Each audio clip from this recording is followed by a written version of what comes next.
नमस्कार, आप देख रहे हैं न्यूज 24। मैं हूं विपनेश माथुर। मौनी अमावस्या के दिन महाकुंभ में जो हादसा हुआ उसके बाद आज भी कुछ सवाल जरूर उठ रहे हैं, क्योंकि महाकुंभ में अभी भी कई बड़े आयोजन होने बाकी हैं। 3 फरवरी यानी कि बसंत पंचमी को चौथा शाही स्नान होने जा रहा है। मौनी अमावस्या जैसी भीड़ स्नान के लिए उमड़ सकती है। हालांकि हादसे के बाद इसकी गुंजाइश कम है और सरकार ने व्यवस्थाओं को चाक चौबंद कर दिया है। भगदड़ के बाद से आम लोग, प्रशासन को बहुत कुछ सीखने को मिला है। क्या इंतजाम और क्या-क्या खामियां अभी भी मेला परिसर में हैं और सरकार ने तैयारियों में और क्या-क्या विशेष खास इंतजामात किए हैं, किस तरह की चुनौतियां अब भी बरकरार हैं, देखिए हमारी इस खास स्पेशल रिपोर्ट में।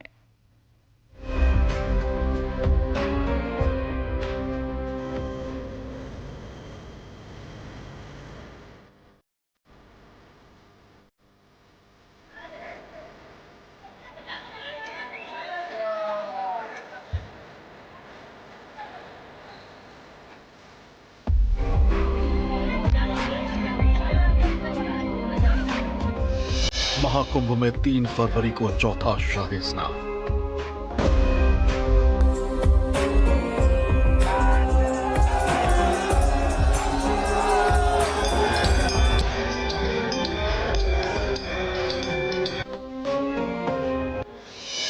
बसंत पंचमी पर भीड़ संभालना नहीं आसान।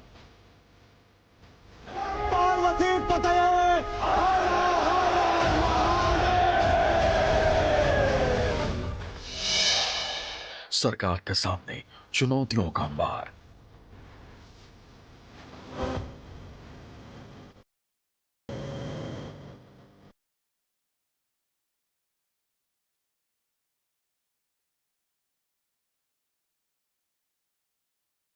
जो घटना घटी उसके बाद प्रयागराज में आना मुश्किल है कि वो महाकुंभ पहुंच सके और स्नान कर सके। और बसंत पंचमी को लेकर क्या कुछ व्यवस्था ऐसी है कि आपको कम से कम पैदल चलना पड़े। प्रशासन की तैयारी देखिए सिलसिलेवार।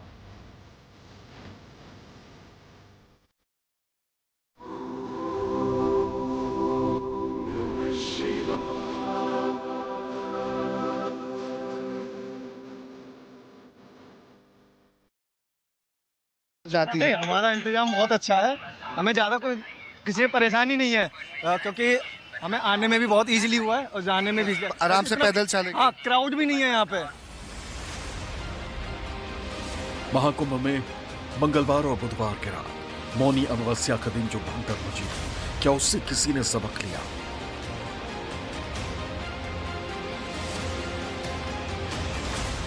संगम नोस पर हुए भगदड़ में 30 मौत के बाद महाकुंभ परिसर में क्या क्या बदला गया? महाकुंभ परिसर में अब कैसे होगी आपकी एंट्री, जरा ये जान लीजिए। प्रशासन ने पूरे जोन को नो पार्किंग और नो व्हीकल घोषित कर दिया है। अगर आप कुंभ में स्नान करने के लिए आ रहे हैं तो आपको स्नान करने के बाद अपने गंतव्य स्थान जाने के लिए, यानी कि अगर आप प्रयागराज रेलवे स्टेशन जाना चाहते हैं या फिर आप रामबाग स्टेशन जाना चाहते हैं, झूसी स्टेशन जाना चाहते हैं, तो आपको पदयात्रा के जरिए ही जाना होगा। क्योंकि जिस तरह से मौनी अमावस्या पे घटना घटी उसके बाद सुरक्षा व्यवस्था को और कड़ा कर दिया गया है। तो तमाम ये श्रद्धालु जिस तरह से यहाँ से गुजर रहे हैं तो आप देख सकते हैं ये सभी पद यात्रा ही करते हुए जाएंगे तकरीबन 5 से 6 किलोमीटर की दूरी पर। और जहाँ पर आपको बताएं कि आप वहाँ से जो प्राइवेट व्हीकल्स हैं, ऑटो मिल जाएंगे, या आपकी गाड़ी जो पार्क है वो प्रयागराज के अलग अलग क्षेत्रों से, अगर चारों तरफ से बात की जाए तो फाफामऊ में गाड़ियों को पार्क किया गया है। प्रयागराज स्टेशन के या प्रयागराज जो महाकुंभ क्षेत्र है उससे बाहर जो पार्किंग लॉट बनाए गए हैं तकरीबन 6 से 7 किलोमीटर दूर, वहाँ पर आपको पार्किंग लॉट मिल जाएगा। नैनी में अरेल घाट के पास में आपको पार्किंग लॉट मिल जाएगा। कुछ लोग हैं जो यहाँ से गुजर रहे हैं। आप कहाँ से आए हैं और कैसे आए थे, अब कैसे जा रहे हैं और कितना चलना पड़ रहा है आपको? आपका शुभ नाम? तकरीबन महेंद्र सिंह नाम है हमारा। हम राजस्थान से आए हैं वैसे तो, लेकिन अभी स्नान हो गया, आप जा रहे हैं? अभी हम जा रहे हैं। हमारा गाड़ी यहाँ से 15 किलोमीटर बाहर खड़ा है। ऑटो या जो यहाँ का बस है उसमें जाएंगे वहाँ तक। यात्रियों के लिए पैदल यात्रा ही एकमात्र जरिया है। संगम तट तक पहुंचने के लिए श्रद्धालुओं को किसी तरह की दिक्कत का सामना ना करना पड़े, इसके लिए सरकार ने वीवीआईपी कल्चर को खत्म कर दिया है। अगर आप महाकुंभ में आ रहे हैं तो आपको महाकुंभ क्षेत्र की शुरुआत जहां से होगी, तकरीबन आपको जो प्रयागराज रेलवे स्टेशन है वहां से आप आते हैं तो आपको कुछ दूरी तक के लिए प्राइवेट व्हीकल्स, ऑटो मिल जाएंगे। लेकिन आप जैसे ही क्षेत्र की शुरुआत होती है महाकुंभ क्षेत्र की, तो वो यहीं से सामने की तरफ से शुरुआत होती है जहां से यात्री आते हुए दिखाई पड़ रहे हैं। वहां से यात्री आएंगे, नो व्हीकल जोन है, गाड़ियों को बाहर ही रोक दिया जाता है। ऑटो चालक हो, बाइक सवार हो, मात्र जो पुलिस की गाड़ियां हैं वही इस रूट से आ सकती हैं और यहीं से इसकी शुरुआत होती है महाकुंभ क्षेत्र की। तो गाड़ियां आएंगी, व्हीकल्स जो हैं वो अन्य व्हीकल्स नहीं आ सकते हैं, ना कहीं पास चलेगा। और यहाँ पर डाइवर्जन बनाया गया, जो यात्री आ रहे हैं वो इधर सामने की तरफ से लाल मार्ग की तरफ से निकल जाएंगे। तो वहीं बैरिकेड्स इतनी भारी संख्या में लगा दिए गए हैं तो इस बार लूप होल्स होने का सवाल नहीं है। पुलिस सुरक्षा व्यवस्था कड़ी की गई है कि हर जगह रहे। वहीं जब पदयात्रा करते हुए आपको यहाँ से जाना होगा तो आपको इसी रास्ते से रेलवे स्टेशन का जो उत्तरी मध्य रेलवे का टिकट काउंटर है वहाँ से आपको बाएं होते हुए आगे की तरफ बढ़ना होगा और यहाँ पर कोई भी आपको प्राइवेट व्हीकल्स नज़र नहीं आएंगे। हादसे से सबक लेते हुए प्रशासन ने व्यापक इंतजाम किए। रास्तों को वन वे कर दिया गया, यानी किसी भी रास्ते पर दो तरफ से लोग नहीं आ जा सकते।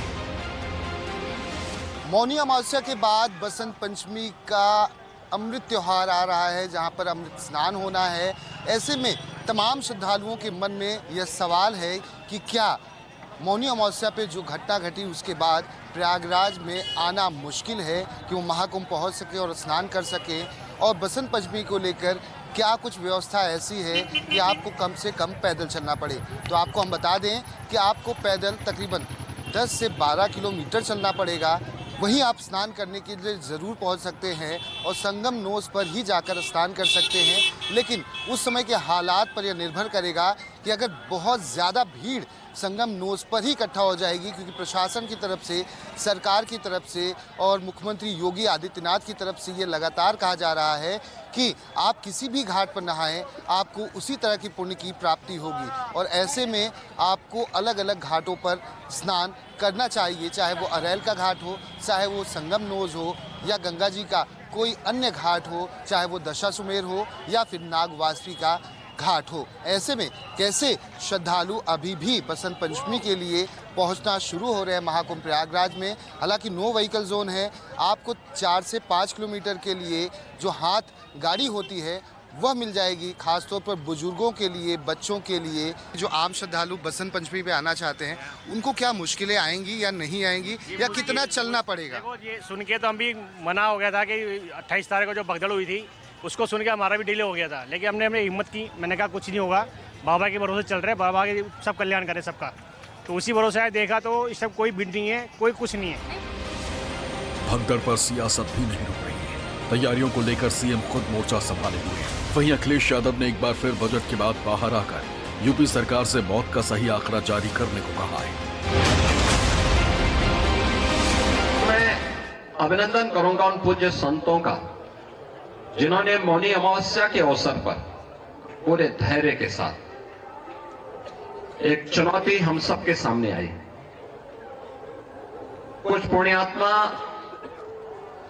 उस एक हादसे के शिकार हो गए थे, लेकिन उन स्थितियों में एक अभिभावक के रूप में, जैसे परिवार के ऊपर कोई विपत्ति आती है तो परिवार का अभिभावक धैर्य नहीं खोता, पूरी हिम्मत के साथ खड़े होकर के उस चुनौती का सामना करते हुए उससे उभारने का कार्य करता है। ये जो बजट है, अगर हम इसको 12वां मान लें, 11वां मान लें, 12 साल बाद कुंभ आता है।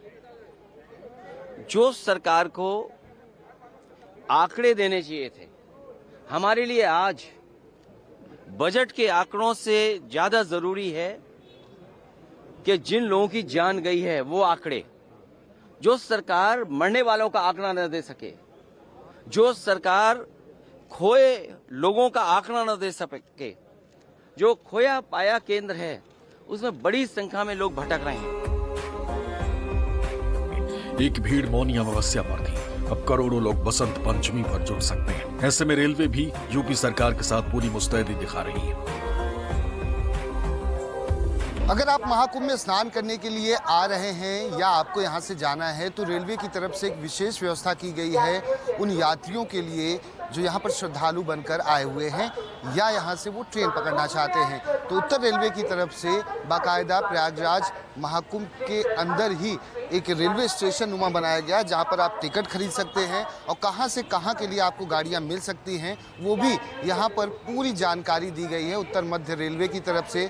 जहाँ पर दिशा कहाँ जाना है, आपको विंध्याचल जाना है, पंडित दीनदयाल उपाध्याय मुगल सराय जाना है, बक्सर जाना है, पटना जाना है या गया की ओर जाना है। रेलवे स्टेशन जो बनाया गया है जहाँ पर यात्रु आकर यहाँ पर टिकट भी खरीद सकते हैं और इसके साथ साथ जो चालू टिकट होता है वो खरीद सकते हैं। और यहाँ पर पूरी यहाँ पर जो लोग हैं वो बैठे हुए हैं। यहाँ पर प्राथमिक चिकित्सा केंद्र भी बाएं साइड में बनाया गया है कि अगर कोई भी रेलवे यात्रियों को कोई दिक्कत हो तो वो यहाँ पर आकर डॉक्टर से संपर्क कर सकता है। चाय कॉफ़ी के लिए मशीनें यहाँ पर हैं कि आप थोड़ा रेस्ट करना चाहते हैं तो वो सुविधाएं भी यहाँ पर दी गई हैं। और उसके बाद यहाँ पर स्टेशन कोड क्या होगा, कौन से टिकट पे कैसे आप जा सकते हैं, तो ये पूरी यहाँ पर समय सारणी दी गई है। रेलवे स्टेशन पर कलर कोडेड यात्री आश्रय कैसे जाएं। यहाँ पर काउंटर खोला गया है कि हेल्पलाइन के जरिए आप पूछ सकते हैं कि किसको कहाँ पर जाना है, कैसे जाना है। आरपीएफ कर्मी यहाँ पर तैनात रहते हैं जो लोगों को लाइन में सुव्यवस्थित खड़ा करने के लिए कहते हैं कि लोग आए यहाँ पर खड़े रहें और आसानी से टिकट लें और यहाँ से जाए। हम लोग प्रयागराज आए हैं, यहाँ से अब हम लोग जाएंगे बनारस। तो जो व्यवस्था यहाँ पर की गई है कि यात्री आएँ यहाँ पर टिकट ले लें, आपको जो बड़े स्टेशन से जहाँ से ट्रेन पकड़नी है आपकी वहाँ दिक्कत ना हो, टिकट लेके आप यहाँ से जा सकते हैं। हाँ, यहाँ से बहुत आराम से हो जाएगा, यहाँ पे कोई दिक्कत नहीं हो रहा है। इससे रेलवे यात्रियों को फायदा है कि कम से कम समस्या कम, काफ़ी आराम है इससे। हाँ, स्टैम्पेड हो जाता है, रेलवे स्टेशन भगदड़ होती है, भीड़ बहुत ज़्यादा होती है, तो यहाँ से होता है कि कम से कम टिकट ले लिया आप आराम से। करेक्ट एकदम सही। जानकारी भी जो चाहिए, क्या कम लोग हैं तो जानकारी भी मिल जाएगी। सही बात है, बहुत आराम है यहाँ से, यहाँ करने से बहुत आराम हुआ हम लोग को। सरकार ने बाहरी वाहनों के एंट्री पर रोक लगाई है। केवल पैदल यात्रा ही एकमात्र उपाय है। झारखंड से आए हैं, गिरिडीह से, और पैदल चलना पड़ा। पैदल लगभग 10 किलोमीटर तो हो चुका है। 10 किलोमीटर लोग पैदल और चलना है 6-7 किलोमीटर, तो 5 किलोमीटर और चलना है। वहाँ से ऑटो लेंगे। जी हाँ, ऑटो लेंगे हम। उसके बाद रेलवे स्टेशन जाएंगे, फिर वहाँ से हम लोग आगे की यात्रा तय करेंगे। तो आपको अगर आप जब स्नान करने आए बसंत पंचमी पर या आप जा रहे हैं तो आपको 10 से 15 किलोमीटर का एक मार्जिन लेकर चलना होगा जब आपको पैदल चलना है। अगर आप बसों से आते हैं, अपनी कार से आते हैं या फिर रेलवे स्टेशन पर आते हैं ट्रेनों से, तो प्रयागराज रेलवे स्टेशन है, Rambagh, Naini railway station, Jhusi railway station, तो ये प्रमुख स्टेशंस हैं जिनका जो अलग अलग डिस्टेंस की बात की जाए तो कोई 5 किलोमीटर है तो कोई 7 किलोमीटर है और कोई 10 किलोमीटर है। वहाँ तक आपको पैदल सफ़र करना है। अखाड़ों में दर्शन आप कर सकते हैं। पीपा का पुल कुल 30 बनाए गए हैं। 30 में से कई सारे ऐसे होते हैं जो श्रद्धालुओं के लिए खोले जाते हैं। हालांकि सिंगल वे कर दिया गया है। एक रूट, एक पीपा पुल से, एक रोड से श्रद्धालु जाएंगे तो दूसरे पीपा पुल या रोड से श्रद्धालु को आना पड़ेगा। भीड़ ही भीड़, नाच गाना बजाना, जयकारों की गूंज, हर्षोल्लास का माहौल ही सरकार में जोश भरने का काम कर रही है। एक बार फिर श्रद्धालु 3 फरवरी को महाकुंभ को भव्य और दिव्य बनाएंगे। प्रयागराज महाकुंभ नगरी से दीपक दुबे का साथ, ब्यूरो रिपोर्ट, न्यूज़ 24।